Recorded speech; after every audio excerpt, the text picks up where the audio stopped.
Hi, I'm Dr. Ashley Hocutt, physical therapist specializing in pelvic floor for prenatal and postpartum mamas.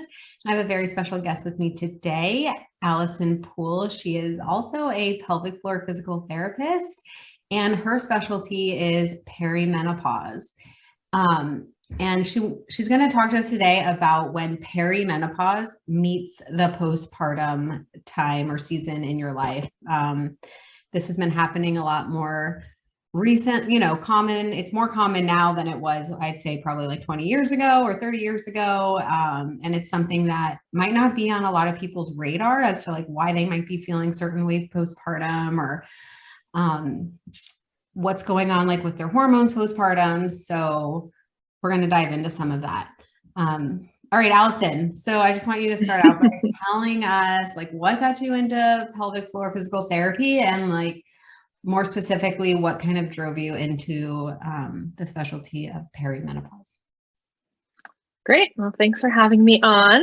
I have been a PT for 18 years, and my pelvic health journey kind of started way back in college when I had a really passionate professor. And then, fast forward 10-ish years, that I had my own child and really had a whole new appreciation for the importance of pelvic health. And so decided to specialize and have been practicing really just exclusively pelvic health for the last 7 years. And then probably, I don't know, 4-ish years ago, I began experiencing my own perimenopausal symptoms, and it was not on my radar. And we're going to talk all about what those are. And then kind of really just took a deep dive into how I could help women of a certain age really thrive during this time, because it is not talked about, very isolating, and really overwhelming. So I help women navigate this time in that transition to menopause. Awesome. Yeah. Do you want to tell us a little bit about what perimenopause is? Because I feel like a lot of people just don't even know the term. All they've ever heard about is menopause. And yes, those are not, and then postmenopausal, but the peri is kind of like this unspoken word. Totally. Yeah. So menopause is what we hear all about, like the hot flashes, the mood swings, like someone's being hormonal, the weight gain, the fatigue, this, insomnia. And so a lot of times we associate all of these symptoms with menopause, which is like so far down the road. Like, I'm just having a baby. Why do I even have to think about perimenopause or menopause? Mm-hmm. And the average age for menopause is 51 worldwide. And it is one day. So you go a whole year without getting your period, and congratulations, you have reached menopause. And then the next day you are now in postmenopause. So there are some symptoms of menopause during that year, but the majority of those symptoms are really what's happening in the lead up to that day, 10 to 15 years prior to menopause. And so perimenopause is like a roller coaster of hormones. It's very similar to when you got your period. So if you remember back to those days, if you want, it's very like, emotions were erratic, sleep needs change, your body was changing, your skin was changing as your body was preparing for your period. And then after a couple of years, things kind of mellowed out a bit. And then we go through our reproductive years. And then starting around age 35 to 40 is when things start to transition, and we start to experience the body's preparation for menopause for the next 10 to 15 years. So it can start as early as age 35 and lasts for 15 years. Wow. Okay. I'm pretty sure I'm going through it right now. So I'm excited to learn more. Yeah. Totally. I'm about to turn 40 in just a few months. And yeah, so I am right there in peri. All right. So you say it starts as early as 35 and I know like people are having babies later in life now just because of careers or whatever, life is different now than it was back in the day. But tell me a little bit about like, how would somebody know they're in perimenopause? What are the key symptoms, I guess, that people feel? Yeah, there's no like diagnostic test to say like, yes, you are in perimenopause. It's pretty much assumed around age 42 that you're in it. Okay. But other symptoms that can be it can be kind of subtle, but then it's like once it's what I liken it to, like you're driving a car and like maybe like one warning light comes on, and you're like, oh yeah, like that always comes on, I'm not gonna like bother looking into it. And then another one comes on, another one, and then it's like when the dashboard's kind of lit up, that's like, whoa, what's going on here? And so the more we are aware of these changes that are naturally happening, there's nothing we can do about that. The transition is going to happen. But the more we can be aware of it, the more we can recognize these changes, and then start to, just double down on our kind of controlling the controllables, which we'll talk about today. So common symptoms are really like mood changes. So it can be, erratic moods. A lot of women complain of like rage, like more rage than usual. But in just kind of like your PMS is more, it just seems like, oh my gosh, like it just feels more intense. And then increased anxiety and depression can creep up during this time, as well as sleep changes. So all of a sudden it's like you can either kind of fall into a couple camps. So one is like, I feel exhausted, but I go to lay down and then I'm just like wired, like I'm wired but tired, can't fall asleep, or have no problem falling asleep, but then wake up. It's like there's like an internal alarm at 3 o'clock in the morning and we're waking up, and then having a hard time going back to sleep, or just waking up feeling really, really exhausted. Weight gain around the middle is another one. And then just changes in period. So things like if you were just kind of a regular Nancy, and then all of a sudden it's like you're getting your cycles are shorter or longer, heavier, they're just a little bit all over the map is another strong indicator. Okay. And you said like basically everybody's going to go through perimenopause. Yes. And is it a roller coaster for everybody, or do some people just like breeze through it like they didn't even know they went through it? And then some people are just like, I'm all over the place, and like, some people might need help with it, like, right, and some don't. Like, yeah. So it is a little bit all over the place. It can be, a lot of women can just sail through it. There's a lot of women who need more support. But what makes it kind of tricky is that, you could be sailing along for a couple of months, everything's fine. And then you have a month or two that everything's really out of whack and everything feels just like, oh my gosh, out of nowhere. And then the next month it's fine again. And so it feels like, it's like throwing, darts at, those balloons. It's like, it's going to just change all the, just can be ever changing.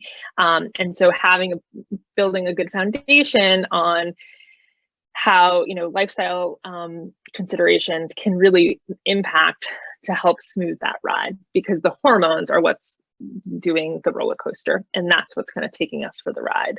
And so what we do, what we control, what we're eating, how we're moving, our stress management, sleep, are all going to impact kind of how crazy that ride is. Got it. So which are the hormones? What hormones are these drivers for this lovely phase in our life that so I'm curious about? So what are the hormones? And then maybe you can dive a little bit into postpartum, like what's kind of going on there and why this might even affect them at a different level or whatnot. Yeah. So the two main hormones are estrogen and progesterone, and particularly estradiol. We have different kinds of estrogen. So estradiol and progesterone, and they are kind of like yin and yang. So our estrogen, gets produced, and then we have our progesterone, which helps to level out the estrogen, so the estrogen doesn't just go crazy. Keeping it simple, if we can think of estrogen as the grass growing, progesterone is the lawnmower to kind of keep it in check. Okay. And so normally in so that cycles throughout our menstrual cycle, and then when we're going in, if we get pregnant, we have lots of both of these hormones. We're marinating in estrogen and progesterone. Progesterone is progest, it's progestation. So we have lots of that hormone to help make that pregnancy successful. But the minute that baby is born, both tank. So we have, we're basically going kind of through drug withdrawal because our brains and our bodies have kind of been marinating in these hormones, and then we lose those hormones. So, so what can happen is, so if, so then in perimenopause, we have higher fluctuations of estrogen. So it's like the estrogen is having like a, going out of business sale, like a last like hurrah with their fireworks, like the grand finale. So it's just a little bit all over the place. But progesterone, so we think often of estrogen just like, oh, when I'm going through menopause, like I'm losing estrogen, which we are eventually, but it's up and down on its way out. It's making it, a lasting impact on its way out. And then for progesterone is actually on the steady decline. So it's not mowing the lawn. It's not mowing the lawn. It's slacking. Okay.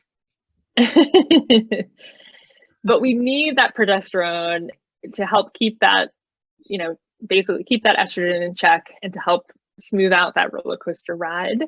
And the only way that our bodies really make progesterone is through ovulation.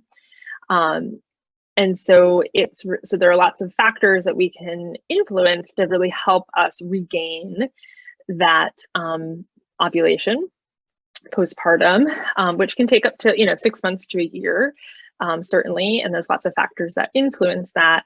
But the sooner if we can kind of think about kind of setting up this runway towards menopause of like really getting back into ovulating and creating making those hormones, it really helps to set up our health long term, because it really impacts our heart, our brain, and our bone health down the road. And it's going to be hard to think about that so far in the future because that feels like old lady things to think about. But that's really what we're trying to do in that postpartum perimenopause, is to really create an environment and a foundation that we can be successful with that and set ourselves up.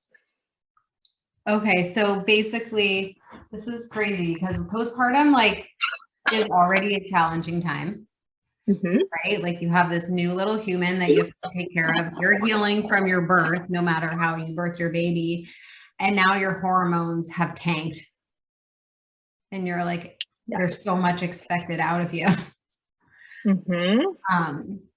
Yeah, that's crazy. So it's interesting because then I think about, we're all having babies later in life now. And so this has to be like so common. Like there just has to be so many people that are out there not even realizing that like you're postpartum and going through perimenopause all at the same time. And it's not just postpartum, it's like postpartum and peri. Exactly. And what's really disheartening from my point of view is that a lot of women are just dismissed on because it even, only 20% of OBGYNs are even have any education in menopause and perimenopause alone. And then, GPs, it's even less than that. So it's often, you may be experiencing all these symptoms and it's like, this is nothing like my last pregnancy or postpartum. Like this feels so much harder. Like I'm feeling just really, can be feeling much tougher. And often it's just kind of dismissed, or it's like, oh, you've got postpartum depression, which could, certainly could be part of it, but it could be, at the root cause of this huge, kind of hormonal change that's happening. Yeah. So like, what can people actually do? Do you have any gold nuggets or tips for people on how they can even, I mean, I feel like even Yeah. just them knowing that it's a possibility and having that awareness of like, oh, I'm not crazy. I'm not just this like new mom that's stressed. It's like, it's Yep. actually physical hormonal changes that I'm going through Mhm. that need to be re-regulated to help everything. But on top of the awareness piece, like, is there anything, because I know you had said a little bit like diet and sleep and whatnot, but Mhm. like, what can Yeah. mamas do? Yeah. So I think, and this really goes for anyone postpartum, like all of these things are going to help balance your hormones, no matter where you are in life. Right. But I think it's just something to be, it's the person having a baby at age 30 is going to bounce back much quicker than someone in their, late 30s and 40s. And so just being able to kind of temper our expectations as well, and giving ourselves the time and the patience in our recovery, I think is really important too, to just keep in mind. And then really kind of, as I kind of said, like doubling down on the things that really have a huge influence on how we're feeling. So I can talk about those, and we can kind of think of them as an energy balance. I don't like the term like hormonal balance, because our hormones are never in balance, but our energy we can think of it in energy in. So what are we taking in, and then what are we putting out, and trying to really consider both of those things. So energy in, really thinking about, first of all, like what we are eating. Postpartum anyway, but especially during perimenopause postpartum, this is not the time to go on a restrictive diet, not a time to be cutting out carbs, Allison, not a time to be. Okay, you froze for a second. Did I froze? You're back. Sorry. We're back. We're good. We're back. So this is not the time to go on a restrictive diet, like not a time to cut out carbs, stay off Pinterest for those ideas. What we really want to be prioritizing is a steady supply of nutrient dense food that prioritize healthy fats, protein, and complex carbohydrates. Our bodies, need those nutrients to help heal. Those are the building blocks of our tissue and our muscles, as well as, if you are breastfeeding, like your body needs those calories, it needs those nutrients to supply the baby, and you need those nutrients to help to build those hormones. So thinking about how can you. So I always say it doesn't have to be a big 3-course meal, but every time you reach for food, you should be reaching for a fat, a protein, and a complex carb. And complex carbs is veggies. So if we can kind of check those 3 things off every time we, reach for something, that's going to help stabilize our blood sugar, and it's going to help to really give us that foundation for healing. Awesome. So that's one of the is that one of the energy in? Okay. One of the energy in. The other energy in would be hydration. So this is like often like so simple and overlooked. There's so many studies that even just being dehydrated increases our anxiety and depression by like 20%. Just not drinking enough water. Crazy. I didn't know that. Yeah. You're kind of freezing again, but our you brains look happy. Are water. Hold on, Allison. You're frozen again. You're frozen. Am I still frozen? Good pose. Oh, you're back. Okay, it's just going to be a little in and out. It's fine. I'm sorry. Yeah. So just drinking water and having, getting yourself a cute little water bottle and trying to stay hydrated throughout the day, it can just make a huge difference. I tell new moms, like, have a couple water bottles, have your partner fill them up and hide them around the house so that you can, so when you sit, you can reach for your water bottle and it's not like you sit and then you're like, oh, I'm thirsty and my water bottle's in the other room. That was me every time I sat down to breastfeed, because I think it was the only time I got a moment of thought for myself, even though I was feeding my baby. I was just like, I'm so thirsty. Like I just wasn't drinking.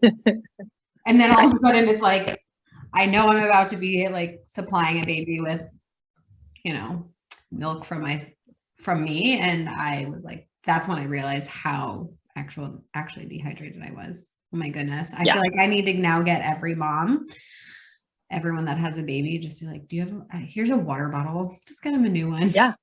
That's Exactly. And like, if you are restricting your fluid intake because maybe you're having some issues with urinary incontinence, really make sure that you're seeking help from a pelvic floor PT, because that can obviously have effects on your hormonal well-being, but also it can actually make your pelvic floor symptoms worse. So making sure that you're getting your hydration. And it's going to help with tissue extensibility. If you think of, I always use, if you have one of those thick rubber bands that come on the asparagus and it's all dried out and you go to try to stretch it, right? It's like you're going to be, it's not as extensible. So that goes for all your tendons and ligaments and tissues in your healing body as well. So hydration, these are things that are just so foundational and so important. And it's like, you don't have to worry about doing your core exercises. Like these are so important. Yeah. And everyone here is like, drink water. But when you say it the way you said it, where it's like, this is something you can do to help balance your hormones. This is something you can do for your tissues to heal so that they're more pliable and elastic and less stiff. Like that, hopefully in itself gives people more incentive other than drink water. It's good for you. Generalization. And mom brain. So that brain fog, that mom brain that we all experience can be exacerbated by dehydration. So drink your water. And then last but not least, I know this is going to be hard when everyone's going to roll their eyes at me, but sleep. Sleep is so critical. And, if you have a kid that's not sleeping, I know from experience how hard that can be. But really, and it can be hard because it's like the end of the night and like the baby is finally asleep and you finally have a little bit of time to just do whatever you want and scroll or watch Netflix or whatever. Don't stay up, like go to sleep, because that sleep is just so critical for your healing, for tissue repair, as well as stress management, hormone health. So important. So really prioritizing sleep is really important. So the sleep that you can get, whatever, we'll take whatever we can get, but really making sure that you're not, trading in your sleep for something else. The times, so if you can kind of set it up with your partner that they are on baby duty between 10 p.m. and 2 a.m. Studies show that is the most critical time to sleep. Because that is when our body is the busiest, repairing and making hormones, and is really critical time. So if you can at least get yourself to sleep between 10 and 2, that would be really impactful. Awesome. That's interesting. I didn't know that either. Yeah. So those are energy in, and all of those, of course, is, being, creating some support systems, to help support you be successful in those things, is so important. And then energy out. So, exercise, we want to move our bodies. We want to build strength. We know that going through, an entire 9 months of pregnancy and then the birth is just so hard and impactful on our posture and our strength. But we don't want to, just get back to doing everything that we were doing before. Remember, like our tissues are still healing. Hormones are going to impact, especially estrogen is going to impact that extensibility of those tissues. If we're low there, we're at increased risk of injury. If you tear an ACL, you have this very specific, progression that you're working with a PT and all of these things, and, over 6 months. Whereas, you have a baby, they tell you not to do anything for 6 weeks. And then at 6 weeks, they say, okay, you can do anything and everything, which is just insane. I roll my eyes because I know I'm standing on the soapbox with you. Like, it's insane what a mom goes through pregnancy and birth, and then is expected to just be like, you're good. Yeah. And really, and like, you're lucky if your provider is even looking at you. Usually they're just doing a depression screen, asking you about birth control, and then, sending you on your way and saying, yeah, go back to boot camp, go back running, you can have sex now. And with no real assessment and no real guidance on how to return safely. And so really just making sure that you're, if you're working with someone like a pelvic floor physical therapist or postpartum specialist, to really think about that slow graded exercise and making it really functional for you, so that it doesn't feel like another thing on your plate. Because the fuller your plate is, the more stressed you are going to be. So it's already a really stressful time, and this time in a woman's life, pregnant, postpartum or not, I think is why we're hearing so much more about perimenopause, is because, 20, 30 years ago, women were done having kids by this time that they were heading towards menopause. And they also didn't have, like, you're at the height of your career, you have aging parents, and then like just the stress of living in this world right now, just exacerbates all of these things anyway. So really knowing what are ways that you can manage your stress. It does not need to be complicated. It doesn't have to be a whole routine or ritual. I tell women, like, taking some mindful minutes or just some deep breaths when you do sit down to, feed your baby. Like, once they get settled, can you just take a couple minutes instead of reaching for your phone to, check social media or check the news, which is just going to increase our stress? Can you take a couple nice deep breaths? Can you help to, just kind of take it in, take in what you see, you hear, you smell, and just giving yourself a moment. The other place that I have people work on is, like, if they're every time they wash their hands, is just pay attention to the water, kind of picture your stress going down the drain with all that soap. Just bringing through the day, being a parent gives us lots of opportunity for deep breathing, so can really have a huge impact. I think probably, the majority of my clients, their biggest takeaway from our work together is not that their symptoms have stopped or they're feeling better. It's like, the breath is so helpful in every aspect of their life. And so don't underestimate just breathing. Because the more stressed we are, the body is not going to prioritize reproduction. It's not going to prioritize ovulation. It's going to say, well, this person's really stressed, not a good time to bring another human being into the mix. And so estrogen and progesterone are going to be down and symptoms are going to be up. So important. And it doesn't have to be, it's just like, manage your stress or be less stressed. It's like, okay, what does that mean? And just kind of finding some things that work for you can be really helpful. That's awesome. Yeah, because sometimes people get stressed thinking about managing stress. Totally. Like, well, what do I have to do this? And it's like trying to figure that out and make a decision, and can take a lot of energy and then be really stressful. So to give, like, that little thing of, like, when you sit down to feed your baby, it's like, it's really like a no-brainer. You can just sit down, get the latch or get your bottle, whatever it is that you're doing, you have the time. This is when you can, like, literally just take, like you said, 5 breaths, or washing your hands. I mean, we're all great hand washers since COVID. So totally. Watch your stressors go down the drain. I think that's a great one too. Yeah.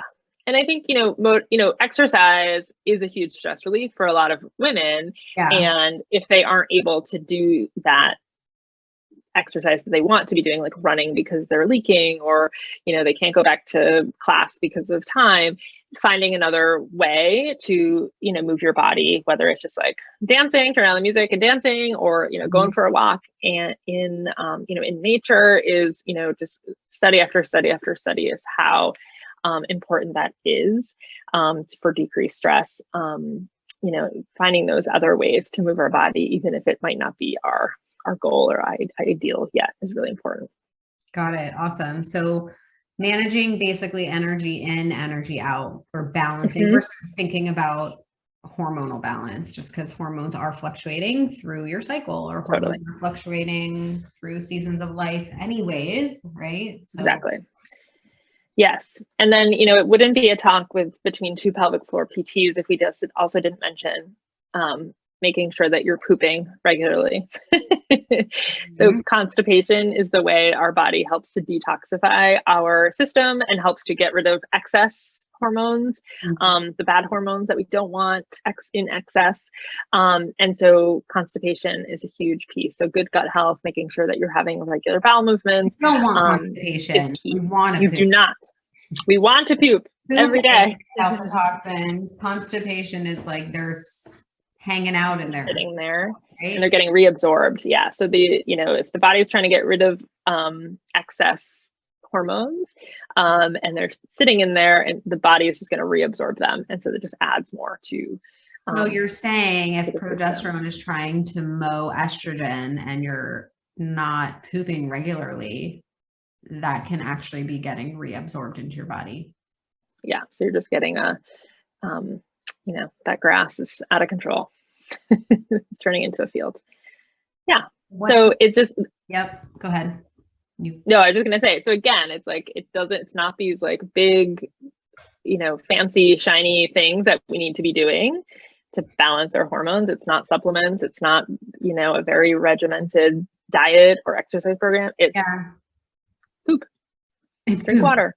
It's poop. It's water. It's sleep. It's food. Manage your stress. And they all influence the same. So if all of these things seem really overwhelming, pick one and start there, because it's all going to influence the others. I love it. And is there anything else that you can think of about specifically postpartum and perimenopause, like that we haven't already talked about, or something that you really want to, again, like just drive home? I think here, thinking about, even though that menopause date, age 51 feels really far away, now is the time to start to really set the stage for really the rest of your life. When we go through menopause, our risk for heart disease, 1 in 3 women will die of a cardiovascular event. It's the #1 killer of women worldwide. That risk goes way up after we hit menopause. Brain health. So 60% of the people over 65 with Alzheimer's disease are women. So again, losing the estrogen is going to increases our risk for Alzheimer's and dementia. And then osteoporosis. So because estrogen helps to protect our ligaments and our tissues, as well as our bone health. Again, so all the things that we're doing now really are setting that foundation for our long-term health. And like we want, if we're having kids later, that means we need to stay active and strong and mobile later, right? We don't want to we don't want to have the poor bone health, the poor ligament, like elasticity and heart stuff going on now, which will then just get worse later. We want to have a really nice, healthy, all of that, right? Bones, heart, brain, all of that now, so that moving forward. Awesome. Right. I know it's hard to think about the future, but it's important. It's like, we all get life insurance because we are thinking about the future, or we're setting up something for retirement. This is setting up for your hormonal retirement. I love it. Yeah. I don't know. Does that make sense? Is that right? Yeah, totally. And I think, and it's not, and again, it's like, if we're eating, healthy fats, protein, complex carbohydrates, we're getting enough sleep, we're managing our stress, we're moving our body, and we're pooping regularly, like all those things impact heart health, brain health, bone health, and our hormonal health. They all go hand in hand. Yeah. And so it doesn't, it's really those small things are really what matters. And we're always we overlook those because they're seemingly so simple. Yeah. And then we're always looking for that, like that one supplement or, that one diet that's going to help. It's the basics. Yeah. Because you're just trying to layer on top of like poor soil or whatever, you can't do that. Totally. Yeah. Putting lipstick on a pig. Putting lipstick on a pig. That's so funny. Changing a diaper on an alligator. I don't know. I don't know if that even makes sense at all, but that's just what popped into my brain. So I figured, why not share it? Anyways, this is awesome. Such good information. How can people find you and like learn more about perimenopause? Yeah. So my business name is Koru Physical Therapy and Wellness, KORU. I'm at Koru Maine on Instagram. And I am also doing a 90-minute workshop on June 23rd that you are invited to really take a deep dive, and it will be interactive. So there'll be some activities during this workshop to get a really better handle on what's going on, and then what's that path forward. What are those next steps to feel better? With perimenopause, right? So in perimenopause, no matter where you are in that journey. No matter if you're postpartum or not. Doesn't matter. Yes. You're still in peri. Correct. Right. You're in your 40s and 50s. You're in perimenopause. Okay. Awesome. Great. This has been like eye-opening, and you touch on some things that I didn't even know about, and I'm just gonna, yes. Drink your water. Drinking my water, Thank you so much for taking the time. Thank you for having me. All of your info down below. Thank you. Bye. Bye.